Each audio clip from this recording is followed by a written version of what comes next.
अभी हम लोग बात करने वाले हैं एनसीईआरटी क्लास 12 केमिस्ट्री के चैप्टर नंबर 2 का एक्सरसाइज क्वेश्चन नंबर 2.7 के सोल्यूशन के बारे में। देखिए इसमें क्या बोल रहा है। एक सोल्यूशन है जिसमें कि मास परसेंटेज ऑफ सोल्यूट जो है वो 25% है, जिसका 300 ग्राम लिया गया है, ठीक है। और दूसरा सोल्यूशन है जिसमें कि मास परसेंटेज ऑफ सोल्यूट 40% है और उसका 400 ग्राम लिया गया है। और जब इन दोनों सोल्यूशन को हम लोग मिक्स कर देंगे और जो रिजल्टिंग सोल्यूशन होगा हमारा, उसका मास परसेंटेज कितना होगा ये हमें कैलकुलेट करना है।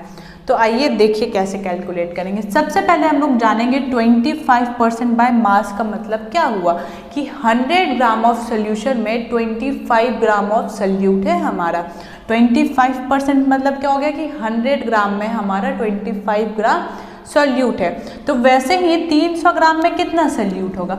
जब 100 ग्राम में 25 है तो 300 में कितना होगा, 100 ग्राम में 25, 200 ग्राम में कितना हो जाएगा 50। वैसे ही 300 ग्राम में कितना हो जाएगा 75। तो 25 multiply by 3 is equal to 75 gram, यानी कि 300 ग्राम में कितना सोल्यूट हो जाएगा, 75 ग्राम ऑफ सोल्यूट हो जाएगा। वैसे ही 40% बाय मास का मतलब क्या हो गया कि 40 ग्राम ऑफ सोल्यूट मिक्स है 100 ग्राम में।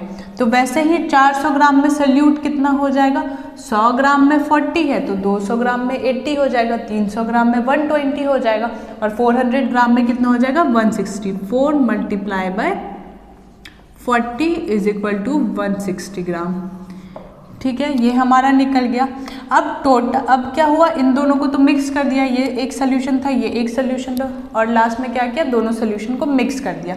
तो अब जो रिजल्टिंग सोल्यूशन है उसमें हमारा सोल्यूट कितना, मतलब सोल्यूट का कितना मास है, total mass of solute in resulting solution क्या है 160 प्लस 75, कितना आ जाएगा ये 5, ये 235 आया, ठीक है। यानी कि total mass of solute in resulting solution कितना है 235 ग्राम।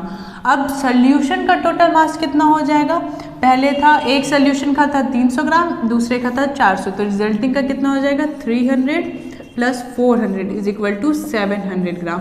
अब हम लोग क्या करेंगे, मास परसेंटेज ऑफ सोल्यूट निकालेंगे। कैसे निकलेगा, total mass of solute 235 divided by total mass of solution 700 multiply by 100।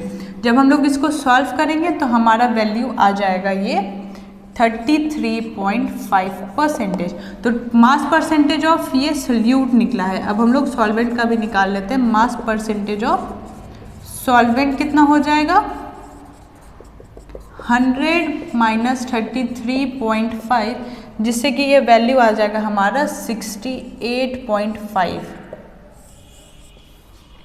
तो ये हमारा निकला। हम लोग को क्या था, रिजल्टिंग सोल्यूशन का हम लोग को मास परसेंटेज निकालना था। तो सबसे पहले हम लोग इसका मतलब समझे कि 25% का मतलब क्या होता है, 40% बाय मास का मतलब क्या होता है। तो फिर 300 ग्राम में कितना सोल्यूट होगा, 400 ग्राम में कितना सोल्यूट होगा, पहले ये कैलकुलेट किया, फिर रिजल्टिंग सोल्यूशन जो बना उसमें टोटल मास ऑफ सोल्यूट निकाले, फिर टोटल मास ऑफ सोल्यूशन निकाले, फिर हम लोग ने मास परसेंटेज कैलकुलेट किया सोल्यूशन का।